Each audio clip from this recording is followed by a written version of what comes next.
স্বাগতম জনাইছো এই মুহূৰ্তলৈ ষ্টুডিঅ'ত মৰস্মিতা গোস্বামী। আজিৰ পৰা ভক্তৰ বাবে খুলিব কামাখ্যা দেৱালয়। ভক্তৰ বাবে খোলা হ'ব কামাখ্যাৰ মূল দুৱাৰ। কামাখ্যা মন্দিৰৰ ভিতৰত প্ৰৱেশ কৰিব নোৱাৰিব ভক্তসকলে। জিলা প্ৰশাসনৰ আলোচনাৰ পিছতে কৰ্তৃপক্ষৰ সিদ্ধান্ত। মন্দিৰ প্ৰাংগণত মানিব লাগিব সকলো কোভিড প্ৰটকল। আজি পুৱা 8 বজাৰ পৰা সন্ধিয়ালৈকে খোলা থাকিব দেৱালয়। মন্দিৰত প্ৰৱেশৰ পূৰ্বে সকলোৱে কৰিব লাগিব কোভিড পৰীক্ষা। প্ৰৱেশ দ্বাৰৰ সমীপতে হ'ব ৰেপিড এন্টিজেন টেষ্ট আৰু মুখ্য প্ৰৱেশ পথত হ'ব থাৰ্মেল স্ক্ৰিনিং। সেনিটাইজেশ্যন চেম্বাৰেৰে প্ৰৱেশ কৰিব লাগিব ভক্তসকলে। এজন ভক্ত 15 মিনিটহে মন্দিৰ প্ৰাংগণত থাকিব পাৰিব। মাস্ক অবিহনে ভিতৰত প্ৰৱেশ কৰিব নোৱাৰিব আৰু সকলোৱে সামাজিক দূৰত্ব বৰ্তাই ৰাখিব লাগিব। 8 বজাৰ লগে লগে ইতিমধ্যে কামাখ্যা দেৱালয়ৰ যি মূল প্ৰৱেশ দ্বাৰ সেয়া ইতিমধ্যে খোল খাইছে আৰু ইতিমধ্যে আমি জনাইছো যে দূৰ দূৰণিৰ পৰা বহু সংখ্যক ভক্তৰ আজি আগমন ঘটিছে আৰু এটা দিনত 500 ভক্তৰ বাবে মুকলি কৰি দিয়া হৈছে এই কামাখ্যা মন্দিৰৰ দুৱাৰ। কিন্তু সময় সাপেক্ষে পৰৱৰ্তী সময়ত এই সংখ্যা হয়তো বৃদ্ধি হ'ব পাৰে। ইতিমধ্যে জানিব পৰা গৈছে যে 15 মিনিটৰ ভাৱেহে ভক্তসকলে ভিতৰত থাকিব পাৰিব, তাৰপিছতে তেওঁলোক ওলাই আহিব লাগিব। কিন্তু সকলোৱে কোভিড প্ৰটকল মানি চলিব লাগিব।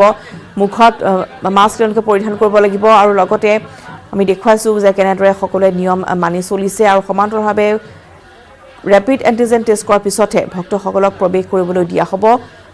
আৰু ভক্তৰ দীঘলীয়া শাৰী এয়া আমি দেখুৱাইছোঁ। 6-7 মাহৰ বিৰতিৰ অন্তত কামাখ্যা দেৱালয় আজি খুলিছে আৰু তাৰপিছতেই ইতিমধ্যে কামাখ্যা দেৱালয়ত অগণন ভক্তৰ আগমন ঘটা পৰিলক্ষিত হৈছে। জিলা প্ৰশাসনৰ আলোচনাৰ পিছতেই কৰ্তৃপক্ষৰ সিদ্ধান্ত যে মন্দিৰ প্ৰাংগণত সকলোৱে কোভিড প্ৰটকল মানি চলিব লাগিব আৰু প্ৰৱেশৰ পূৰ্বে সকলোৱে কোভিড পৰীক্ষা কৰাৰ পিছত ৰেপিড এন্টিজেন টেষ্ট কৰাৰ পিছতহে প্ৰৱেশ কৰিব পাৰিব। মূল প্ৰৱেশদ্বাৰত হ'ব থাৰ্মেল স্ক্ৰিনিং আৰু চেনিটাইজেশ্যন হোৱাৰ চেম্বাৰেৰে প্ৰৱেশ কৰিব লাগিব ভক্তসকলে। আমি দেখুৱাইছোঁ এয়া এনেদৰে ভক্তসকল আহিছে দূৰ দূৰণিৰ পৰা পোৱাৰ ভগতে আমি দেখুৱাইছিলোঁ যে জয়পুৰৰ পৰা কিছু সংখ্যক ভক্ত আহিছে অসমলৈ আৰু মা কামাখ্যাৰ আশীষ ল'বলৈ এনেদৰে দূৰ দূৰণিৰ ভক্তসকলৰ আগমন ঘটিছে। 7 মাহৰ বিৰতিৰ অন্তত আজি কামাখ্যা দেৱালয়ৰ মূল প্ৰৱেশদ্বাৰ খুলি দিছে যদিও ভক্তসকলে মন্দিৰৰ ভিতৰলৈকে যাব নোৱাৰিব, যিহেতু কেতবোৰ নীতি নিৰ্দেশনা আছে। পৰীক্ষামূলকভাৱে এই প্ৰৱেশদ্বাৰ খুলি দিয়া হৈছে ভক্তসকলৰ বাবে। পৰৱৰ্তী সময়ছোৱাত দুৰ্গা পূজাৰ পিছত ভিতৰলৈকে যোৱাৰ অনুমতি প্ৰদান কৰা হয় ভক্তসকলক। সকলোৱে দূৰত্ব বৰ্তাই ৰাখিব লাগিব প্ৰৱেশদ্বাৰৰ সন্মুখত।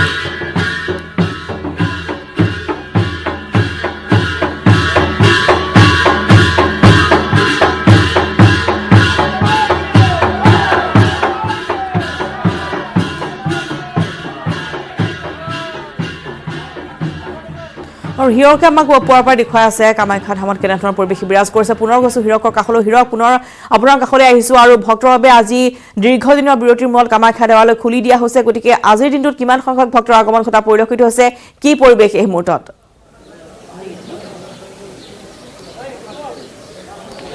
হয় ৰশ্মিতা, সুদীৰ্ঘ 7টা মাহ বিৰতিৰ মূৰত যিহেতু আজি কামাখ্যা মূল দুৱাৰ খোলা হৈছে আৰু মই এই মুহূৰ্তত যিহেতু মই কামাখ্যা মন্দিৰৰ মূল প্ৰাংগণত উপস্থিত আছোঁ আৰু মই পৰিৱেশ দেখাবলৈ চেষ্টা কৰিম। ইতিমধ্যে দেখিছে যে কিছুসংখ্যক আজি যিহেতু প্ৰথমটো দিন, আজি কিছুসংখ্যক ভক্তৰ ইয়াত অহা দেখিবলৈ পোৱা গৈছে আৰু তেওঁলোকে বিভিন্ন যিসমূহ নীতি নিৰ্দেশনা সেই নীতি নিৰ্দেশনাৰ মাজেৰে যিহেতু আজি কামাখ্যা মূল দুৱাৰ খোলা হৈছে। আজি তেওঁলোকে যিসকল লোক আহিছে সেই লোকসকলে নাৰ্চাৰীত এণ্টিজেন টেষ্ট কৰাৰ পিছত তেওঁলোকে কামাখ্যাৰ ইয়ালৈ আহিবলৈ দিয়া হৈছে আৰু তেওঁলোকক কামাখ্যা মন্দিৰত উপস্থিত হোৱাৰ পিছতে একোটাকৈ টোকেন দিয়া হৈছে আৰু টোকেনৰ জৰিয়তে তেওঁলোকে ভিতৰত প্ৰৱেশ কৰিবলৈ দিয়া হৈছে। আৰু মই কৈছোঁ যে কেৱল অসমৰ নহয়, ৰাজ্যৰ বিভিন্ন প্ৰান্তৰ আৰু লগতে দেশৰ বিভিন্ন প্ৰান্তৰ লোকসকল আহি ইয়াত মা কামাখ্যাৰ আশীষ ল'বলৈ অহা পৰিলক্ষিত হৈছে। আৰু যিহেতু সুদীৰ্ঘ 7টা মাহৰ বিৰতিৰ মূৰত আজি কামাখ্যা মূল দুৱাৰ খোলা হৈছে আৰু 20 মাৰ্চত যিহেতু কামাখ্যা মূল দুৱাৰ বন্ধ হৈছিল। ভাৰতৰ অন্যান্য যিবোৰ শক্তিপীঠ কামাখ্যা কিছু শক্তিপীঠ খোল খাইছিল যদিও কামাখ্যা দুৱাৰ বন্ধ ৰাখিছিল, কিয়নো অসমত যিহেতু কৰোণা মহামাৰীয়ে ভয়াৱহ ৰূপ ধাৰণ কৰিছিল আৰু তাৰে পিছতে তেওঁলোকে সিদ্ধান্ত গ্ৰহণ কৰিছিল যে যেতিয়ালৈকে কৰোণা মহামাৰীৰ হাম নাকাটে তেতিয়ালৈকে তেওঁলোকে কামাখ্যাৰ মূল দুৱাৰ বন্ধ কৰি ৰাখিব। আৰু জিলা প্ৰশাসনৰ সৈতে তেওঁলোকে বিভিন্ন ধৰণৰ আলোচনা হোৱাৰ পিছতে এই সিদ্ধান্তত উপনীত হৈছে যে কামাখ্যাৰ মূল দুৱাৰ খুলিব লাগে। আৰু মই কৈছোঁ যে কভিডৰ যিবোৰ প্ৰটকল সেই প্ৰটকল আৰু নীতি নিৰ্দেশনা সেই নীতি নিৰ্দেশনা মানি যিহেতু কামাখ্যাৰ মূল দুৱাৰ খোলা হৈছে। আৰু এই মুহূৰ্তত মই যিহেতু দলৈ আছে তেওঁৰ সৈতে কথা পাতিম।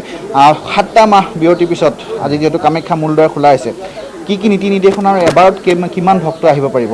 হয়, আজি 7 মাহ যোৱা মাৰ্চ মাহৰ 20 তাৰিখৰ পৰা দেৱালয়ৰ দুৱাৰ বন্ধ আছিল আৰু গোটেই প্ৰাংগণেই বন্ধ আছিল। অৱশ্যে আজিও আমি দেৱালয়ৰ মুখ্য দুৱাৰ খুলি দিয়া নাই, অকল মন্দিৰৰ প্ৰাংগণটোৰ মুখ্য দুৱাৰখনে খুলি দিয়া হৈছে যাতে দৰ্শনাৰ্থীসকল আহি এবাৰ অন্ততঃ মন্দিৰটো পৰিক্ৰমা কৰি যাব পাৰে। অৱশ্যে তেখেতসকল আহোঁতে কিছু নিয়ম কানুন মানি চলি আহিব লাগিব।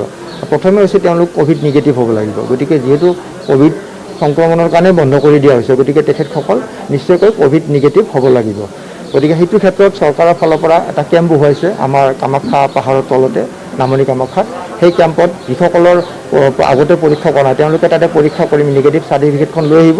আৰু যিসকলে আগতে পৰীক্ষা কৰা আছে 3 দিনমান আগৰ ভিতৰত পৰীক্ষা কৰা আছে, গতিকে তেখেতসকলে আৰু তাত পৰীক্ষা কৰিব নালাগে।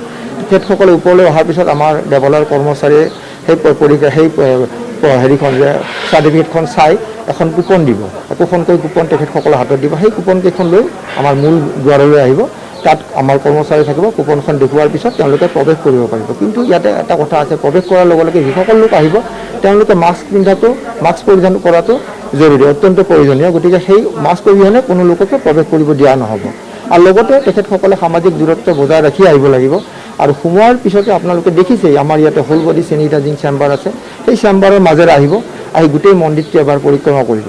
আৰু যদি তেখেতে ইচ্ছা কৰে গতিকে এগছি চাকিও জ্বলাব পাৰিব, সেইটো ব্যৱস্থা আমি ৰাখিছোঁ। অৱশ্যে সকলো কাম সামাজিক দূৰত্ব বজাই ৰাখিয়ে কৰিব লাগিব। আৰু মন্দিৰ পৰিক্ৰমা কৰাৰ লগতে যিখন মূল দুৱাৰ আছে সেই দুৱাৰৰ সন্মুখত তেওঁলোকে এবাৰ প্ৰণাম কৰিব পাৰিব, এবাৰ সেৱা কৰি আকৌ উভতি যাব লাগিব। কিমান সময় পৰিক্ৰমাৰ বাবে থাকিব পাৰিব এজন ভক্তই, মই যি সুধোঁ? ঠিক নিৰ্দিষ্টকৈ ক'ব নোৱাৰি, কিছু বয়সস্থ লোকৰ অকণমান বেছি সময় লাগিব পাৰে। অৱশ্যে এটা কথা, বয়সস্থ লোক বুলি ক'লে 65 বছৰৰ বয়সৰ লোক যাতে কোনো নাহে সেইটোৰ ক্ষেত্ৰতো আমি সচেষ্ট হৈছোঁ।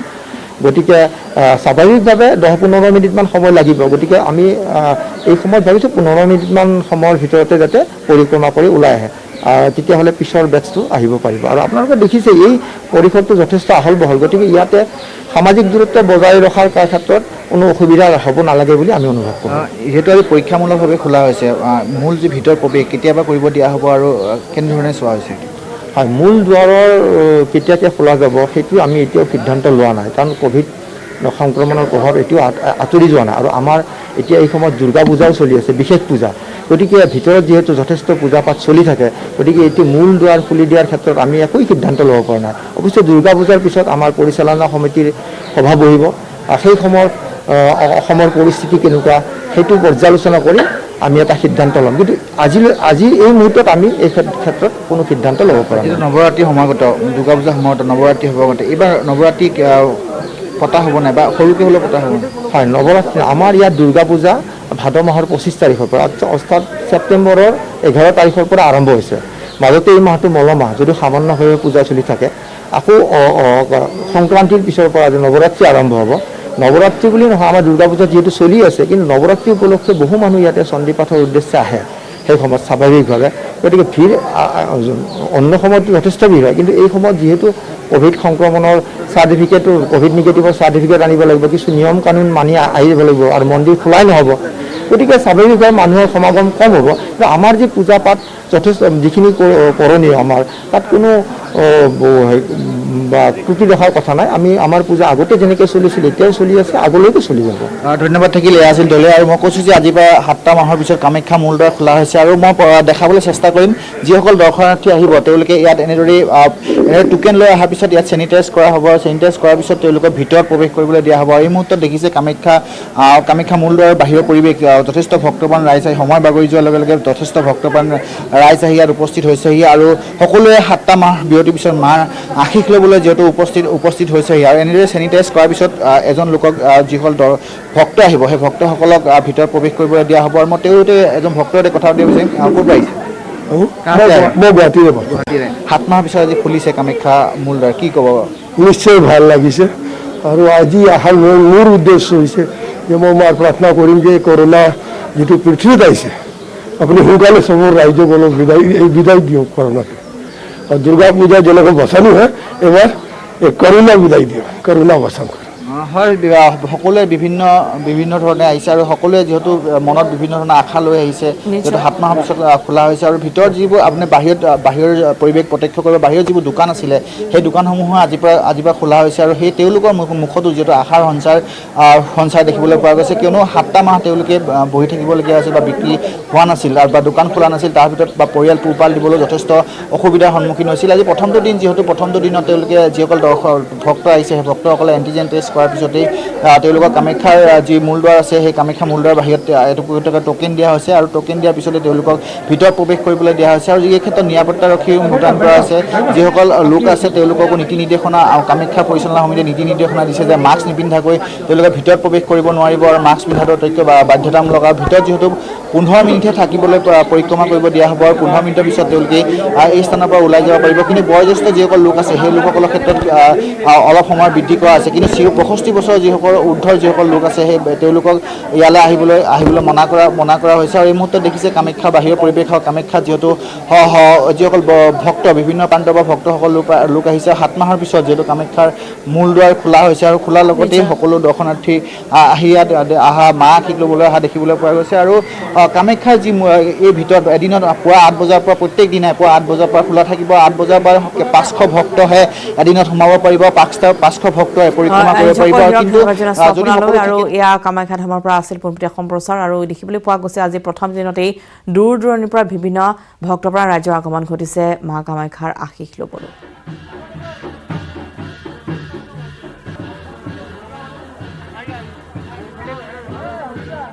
খবৰ দি যাম সময় হৈছে বিৰতি নিউজ ফ্ল্যাশ আগবঢ়াইছে অজন্তা শুজ এইটো সপ্তাহৰ দাদাৰ পছন্দ অজন্তা শুজ স্ট্ৰং মানে জানেনে মাইথন স্ট্ৰং মানে মাইথন নিৰ্মাণৰ মানদণ্ড আগবঢ়াইছে আনমোল মাৰি প্লাছ সলনি কৰক জীৱনৰ সোৱাদ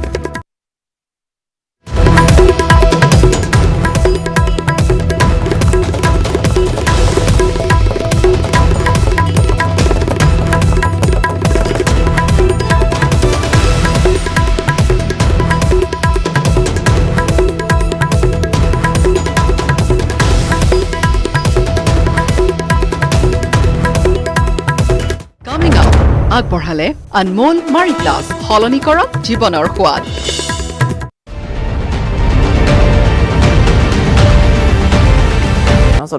যোৰহাট আৰক্ষীৰ জালত পৰিছে ভুৱা CBI বিষয়া শনিবাৰে নিশা আৰক্ষীয়ে যোৰহাটৰ ISBTৰ পৰা কৰায়ত্ব কৰিছে ভুৱা CBI বিষয়াক CBI বিষয়াৰ ভুৱা পৰিচয়েৰে যোৰহাটৰ এগৰাকী মহিলাৰ সৈতে প্ৰেমৰ সম্পৰ্ক গঢ়ি তুলিছিল পশ্চিমবংগৰ গোবিন্দপুৰৰ জয়ন্ত কোৰ নামৰ যুৱকজনে যোৰহাটৰ বালিগাঁৱৰ এগৰাকী মহিলাক প্ৰবঞ্চনাৰে প্ৰেমৰ জালত পেলাই পলুৱাই নিয়াৰ চেষ্টা কৰোঁতে আৰক্ষীয়ে কৌশলেৰে আটক কৰে যুৱকজনক জয়ন্তই মহিলাগৰাকীক নিজকে ৰাজদীপ অবেৰয় আৰু ঘৰ বেংগালুৰুত বুলি কৈছিল নিজকে এজন ৭০,০০০ টকা দৰমহা লাভ কৰা CBI বিষয়া বুলি আভুৱা ভাৰিছিল যুৱকজনে মহিলাগৰাকীক পলুৱাই নিবলৈ যোৰহাটলৈ আহিছিল আৰু সেই কথা জানিব পাৰি পৰিয়ালৰ লোকে আৰক্ষীক খবৰ দিয়ে তৎপৰতাৰে আৰক্ষীয়ে জয়ন্ত কোৰক ISBTৰ পৰা আটক কৰিছে লগতে যোৰহাট আৰক্ষীয়ে জয়ন্ত মানৱদেৱ সৰবৰাহৰ লগত মানৱদেৱ দেহ সৰবৰাহৰ সৈতে জড়িত থকা সন্দেহ কৰি সোধা পোছা আৰম্ভ কৰিছে আমি দেখুৱাইছো দৃশ্য যোৰহাট আৰক্ষী জালত পৰিছে এগৰাকী ভুৱা CBI বিষয়া শনিবাৰে নিশা ইতিমধ্যে যোৰহাট আৰক্ষীয়ে যোৰহাটৰ ISBTৰ পৰা কৰায়ত্ব কৰিছে ভুৱা CBI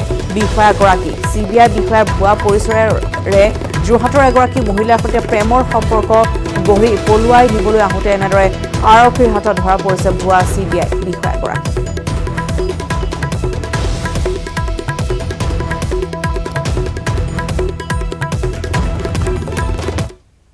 এজনী ছোৱালী আগতে বিয়া হোৱা ছোৱালী কিন্তু তেওঁৰ ঘৰতে থাকে মানে ডাইভৰ্চ হৈছে গতিকে তেওঁৰ ছোৱালীজনী মানে এজন ল'ৰাক বাংগালোৰৰ ল'ৰাজনৰ লগত মানে ভাল পোৱা হৈছে গতিকে তেওঁৰ লগত আজি যাবৰ কাৰণে ওলাই আহিছে তেওঁলোকে বাধা দিছিলে কৈছিলে যে ল'ৰাজন ইয়ালৈ ঘৰলৈ আহক ঘৰলৈ আহিলে গুচি যাম কিন্তু ল'ৰাজন ঘৰলৈ নাহে সেইকাৰণে ছোৱালীজনী তেওঁৰ নিজৰ এজনী জীয়েকো আছে জীয়েকজনীক লৈ ওলাই আহিছিল তো সেইটো সন্দেহ হোৱাত আমি তাৰ মোবাইলৰ চেকিং কৰি তাক ISBTত ধৰা হ'ল ISBTত ধৰাৰ পিছত সি প্ৰথমতে যে মানুহজনীয়ে কোৱা মতে গম পোৱা গৈছিলে ৰাজ অবেৰয় বুলি নাম দিছিলে বাংগালোৰ আৰু CBI অফিচাৰ বুলি নিজকে পৰিচয় দি পেলাই ভাল পুনৰ সময় হৈছে আন এটি বিৰতিৰ